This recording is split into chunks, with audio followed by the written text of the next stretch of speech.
Nuestro expositor Diego Alexander Cáceres Herrera, estudiante de Derecho de 9º semestre, fundador de los eventos de Derecho, Arte y Cultura, ponente en el mismo evento, inclinación por el derecho penal y estudioso del mismo con varios certificados avalados por distintas universidades. Por favor, si nos acompañan.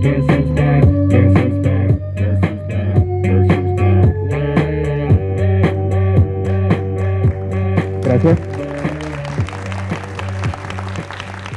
Bueno, es un gusto volver a estar aquí y ver a las nuevas generaciones hacer este tipo de seminarios, ya sea porque les interesa o para salvar la materia.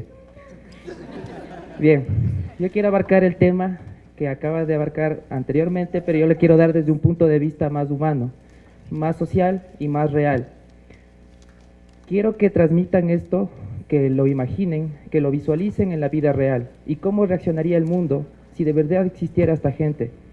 Y hay veces que se dice que la realidad supera la ficción. Entonces, tal vez un día de esto sí nos sorprenda el mundo. Avanza, por favor.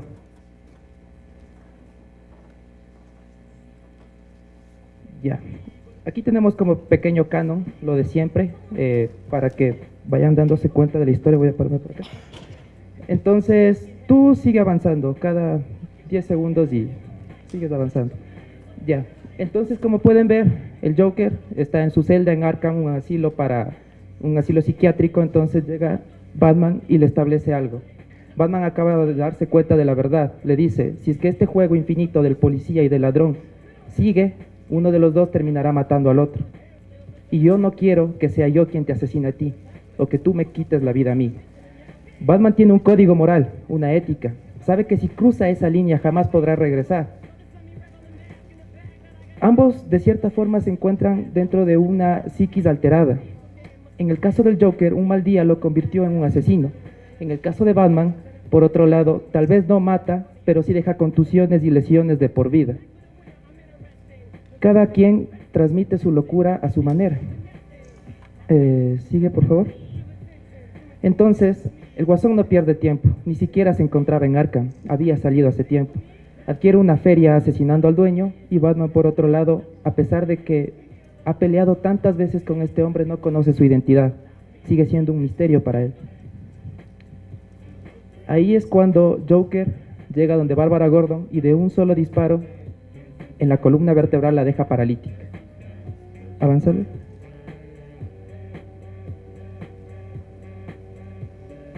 Eso, ya. Entonces, aparte de eso, él quiere probar un punto. Quiere demostrarle a Batman que cualquier mal día puede cambiar a cualquier persona, que él es igual a cualquier persona en el mundo y cualquier persona en el mundo se puede convertir en él. Y para probarle este punto quiere actuar con James Gordon, que es el ícono de la moral en Gotham, en esa ciudad tan podrida que es basada en Constantinopla y anterior a eso es basada en cuentos bíblicos como Sodoma y Gomorra. Es decir, es el ente pulcro de lo que es la economía mundial, pero asimismo es la corrupción en una sola ciudad. Gordon representa lo bueno de esta, y eso es el punto que él quiere probar, cambiar a este hombre. Si logra cambiar a este hombre, le demostrará a Batman que está equivocado, que él está loco también igual que él. Le muestra las imágenes de su hija que está siendo ultrajada, violada. El boceto original no fue publicado debido a los lectores, donde ahí sí Bárbara aparece desnuda, siendo violada por el Joker. Y aquí vienen pequeños flashbacks de recuerdos de él, de su pasado, de lo que le convirtió en lo que es en este momento. Tenía una mujer que esperaba un niño, él era un comediante fracasado, y para salvar la vida que tiene, para poder sacarla adelante, acepta un trabajo, ir a robar en Químicos Ace. Es aquí cuando él es obligado de cierta forma, porque llegan dos policías, ya espérame ahí, no le cambiarás, ahí déjale. Entonces llegan dos policías a informarle que su esposa había muerto probando un calentador de biberones de bebé. Entonces él ya no tiene razón para robar, pero aún así es obligado a esto. Cuando está ahí se aterra al ver a Batman, porque toda la ciudad le teme. Todavía no es un ícono de salvación o de seguridad, todavía es un ícono de un vigilante. Es aquí cuando él cae en los químicos, y esta viñeta es una de las más interesantes. Si ustedes se dan cuenta, no le pases por favor, regrésale. Si ustedes se dan cuenta, Si ustedes se dan cuenta ahí, la que está agrandada, tiene la simbología de que es una tumba. Es decir, ahí él ya había sepultado al hombre que fue. Avanza, por favor.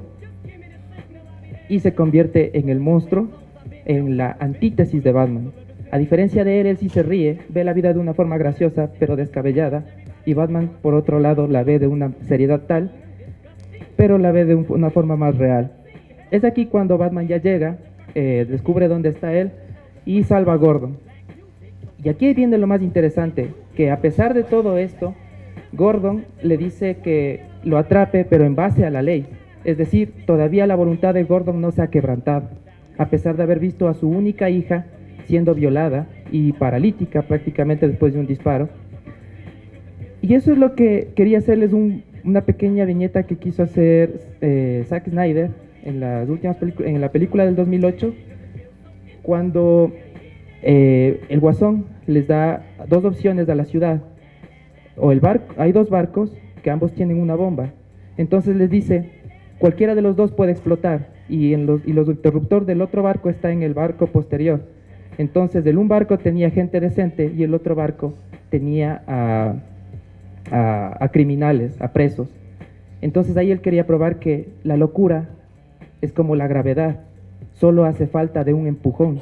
Y quería que cualquiera de los dos barcos presione ese botón para demostrar así que todos estamos mal, todos estamos locos, todos asesinaríamos al que está al lado de nosotros por sobrevivir. Eso es lo que él quiere probar. ¿Avanza? Ya, espérame ahí. Entonces, cuando se termina la pelea y a pesar de que tenía a punto de tiro a Batman, no le dispara, porque era una simple broma para él, y ahí es cuando le cuenta una de las anécdotas más escalofriantes ideadas por Alan Moore, en donde le dice que hay dos locos en un psiquiátrico. Ambos se ponen de acuerdo en que quieren escapar.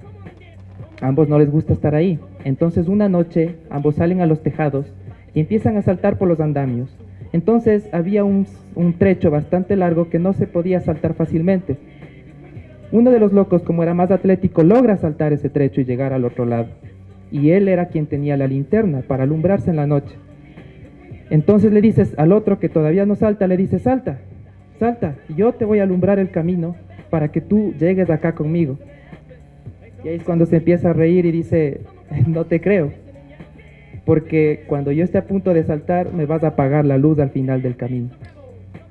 Entonces ahí es cuando Alan Moore demuestra, con el mismo nombre de la obra que se llama La Broma Asesina, que Batman está igual de loco. Batman ya no soporta tener a una persona que provoque tantas muertes para probarle algo al mundo. Y es un final abierto, pero a lo largo de los años los propios guionistas han empezado a dar cuenta que sí lo mata, lo toma del cuello y las risas se apagan. Es aquí cuando, de cierta forma, Alan Moore, como en sus otras obras, nos ha dado a entender de que el mundo no es tan blanco como nos lo pintan, sino que es bastante oscuro. Avanzale, por favor. Ya. Aquí es donde me quiero enfocar en el derecho penal actual que tenemos nosotros como sistema, en el que nos basamos, en nuestro sistema adversarial. ¿Cómo calificamos nosotros a un criminal? En primer lugar, nosotros tenemos que ver todos los filtros, que los pase todos. En primer lugar, la acción, no tenemos problemas con eso, que toda acción que produzca un criminal lesione un bien jurídico, se transmute en el mundo exterior y ya pasa ese filtro. La tipicidad, que la norma esté escrita en el código para que así pueda sancionarse. Y después, si vamos más allá, sería subjetiva y objetiva, el dolo y la culpa, etcétera, etcétera. No nos interesa eso. Antijuricidad, que el bien jurídico sea lesionado, formal, material, etcétera. Pasemos de eso. Lo que nos interesa aquí es la culpabilidad. Aquí es donde nosotros tenemos que ver si el sujeto es imputable o no. ¿Qué quiere decir? Que este sujeto puede ser juzgado o no por la justicia ordinaria. Es decir, puede tener una pena privativa de libertad o debe ser llevado a un centro de rehabilitación social. ¿Por qué? ¿Por qué es que el Estado crea todas estas cuestiones? ¿Se han preguntado en algún momento? Si nos remontamos desde los orígenes del Estado, desde los aparentes orígenes escritos, uno de los mayores precursores es Thomas Hobbes.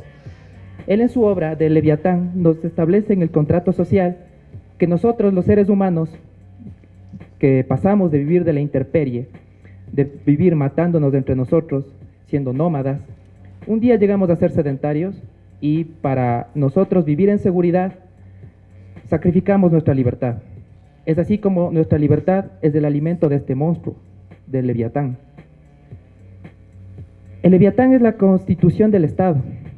Es decir, el Estado es ese monstruo que nos protege a todos. Nosotros cedemos nuestra libertad para que este monstruo nos proteja. ¿Y cómo nos protege? Nos da Policía Nacional, nos da el IES, que es la Seguridad Social, nos da médicos gratis aparentemente.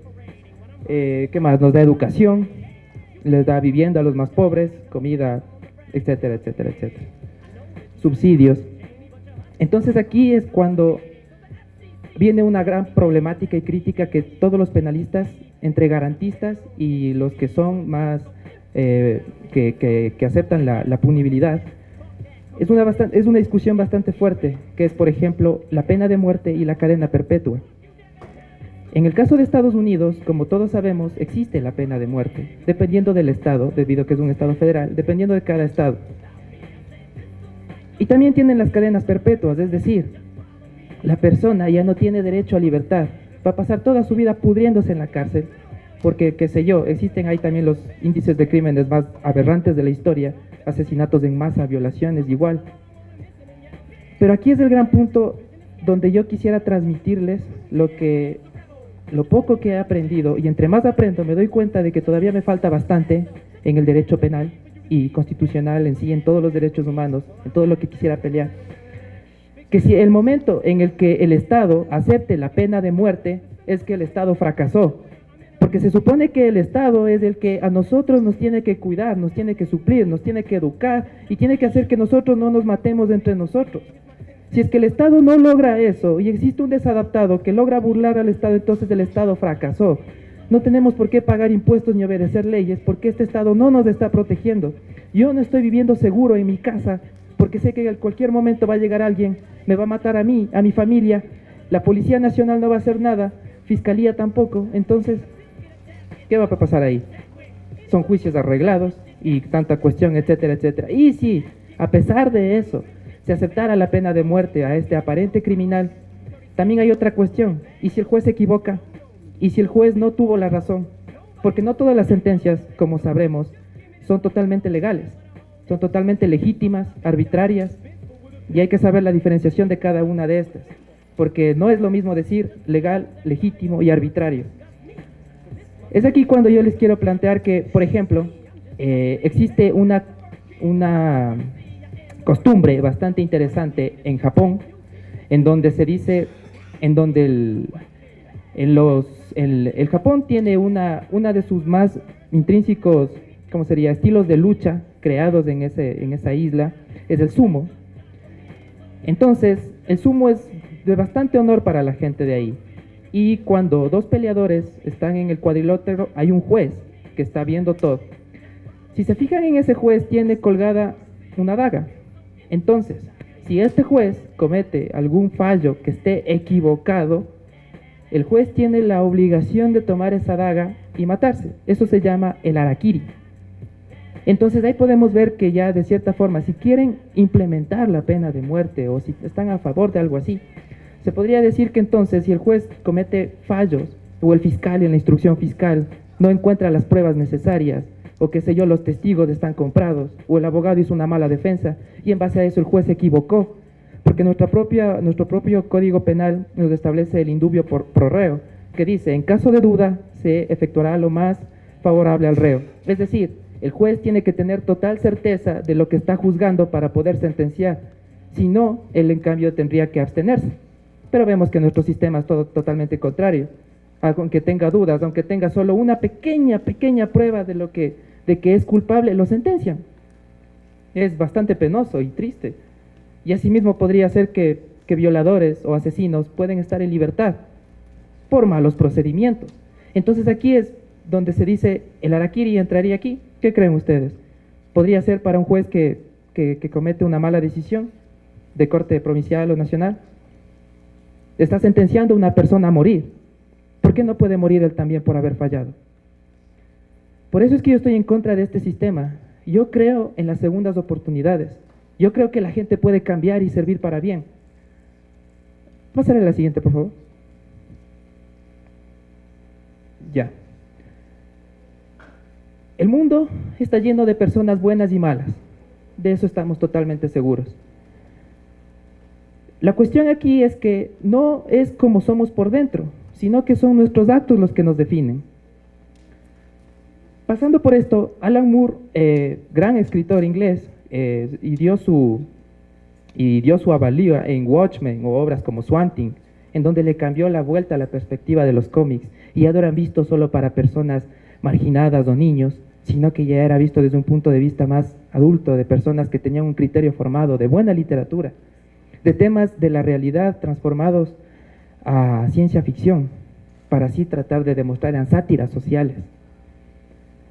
Es aquí cuando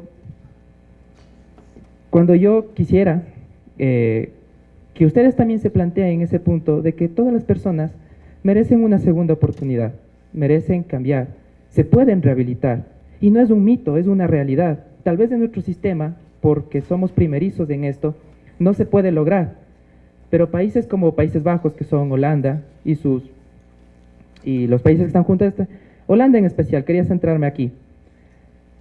Aquí existe algo bastante interesante. La mayoría de cárceles que están en este estado ya no sirven para nada, están más bien siendo refugios para los refugiados sirios que llegan, o para cualquier refugiado que llega al país, huyendo de la guerra. Entonces es aquí que nosotros vemos que cómo es que ya no existen cárceles, porque ya no hay personas que cometan delitos, porque ese estado sí está funcionando, porque toda la gente tiene trabajo, no necesita robar, tiene comida, no le falta nada. No son desequilibrados porque tienen la educación suficiente para saber lo que están haciendo bien y lo que están haciendo mal. El ser humano es un ser de hábitos. Si yo me crío en un entorno social marginal, tengo más altas probabilidades de cometer delitos en mi adultez.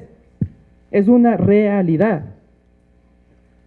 Es aquí que yo quiero plantearles esto, quisiera plantear aquí en este sistema, que todavía es un gran sueño, es una utopía. ¿Qué pasa aquí en estas cárceles? La gente es rehabilitada totalmente, entran, tienen su propio departamento, privacidad, propiedad privada, ropa decente, no tienen ropa estigmatizante, y también tienen trabajos donde pueden apoyar a su familia y al mismo tiempo apoyarse ellos mismos, compran cosas ahí, tienen propios supermercados dentro de las cárceles. Por cuestiones de tiempo no pude poner todo lo que quería indicarles en imágenes, pero espero que me entiendan el mensaje. Entonces, aquí lo que pasa es que cuando ellos salen, están totalmente rehabilitados, no necesitan volver a cometer delitos, tienen trabajo, tienen dinero. ¿Qué pasa con un ladrón de aquí? Sale, tiene $20, le durará 1 o 2 días, y después ¿qué pasa? Vuelve a robar. En las cárceles, los índices, como vieron en las últimas noticias, incluso hay asesinatos dentro de las cárceles. Es un sistema tan corrupto, tan horrible, que es increíble cómo entran armas, droga, teléfonos celulares, y todo avalado por los propios guardias. Es decir, el Estado está fallando. El Estado no nos está dando la seguridad que nos merecemos. Es por eso que, de cierta forma, el contrato social tiene sus fallas. Les pongo otro ejemplo clarísimo para que se vayan dando cuenta, porque como el mundo se está globalizando, todo empieza a surgir. En el año 2002 pasó el gran atentado terrorista en Estados Unidos. Como todos saben, 2 aviones de procedencia iraquí chocaron contra las Torres Gemelas, las derribaron. Entonces, ¿qué hizo George Bush como medida de protección? Aprobó la ley Patriota.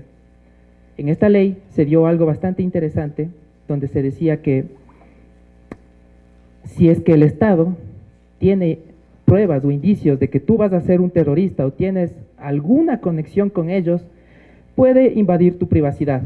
Es decir, como todos tenemos teléfonos celulares, hoy en día todos tenemos nuestras propias cuentas en todas las redes sociales donde tenemos toda nuestra vida, entonces tranquilamente el Estado puede invadir esa privacidad. Es decir, el contrato social que se estableció hace tantos años, del que se hablaba en Inglaterra por Hobbes, después por Locke, después por Jean-Jacques Rousseau, ya está evolucionando a un punto de vista bastante crítico en donde el Estado ya no se come no solo nuestra libertad, sino que se está comiendo nuestra privacidad para mantenernos aparentemente en seguridad, la cual no tenemos.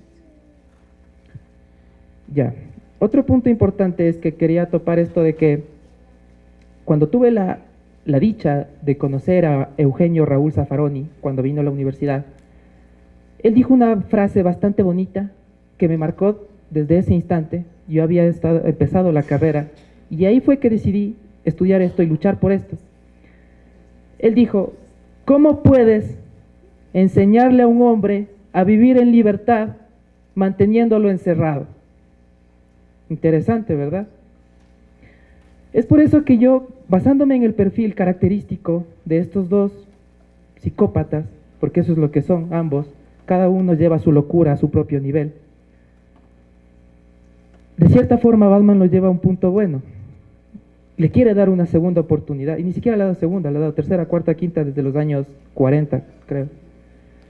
Es aquí cuando nosotros tenemos que ver que todavía existe la esperanza. La gente todavía tiene, la gente, claro, obviamente ha vivido en este mundo podrido y están a favor de penas grandes, porque dicen, entre más grande es la pena, la gente empezará a cometer menos de ese delito. Pues es una gran mentira, porque si hay una gran verdad aquí en el país es que cárcel que se construye, cárcel que se llena. Ya, ¿puedes avanzarle por favor? Entonces yo de cierta forma quería dejarles un pequeño mensaje a las personas que están aquí.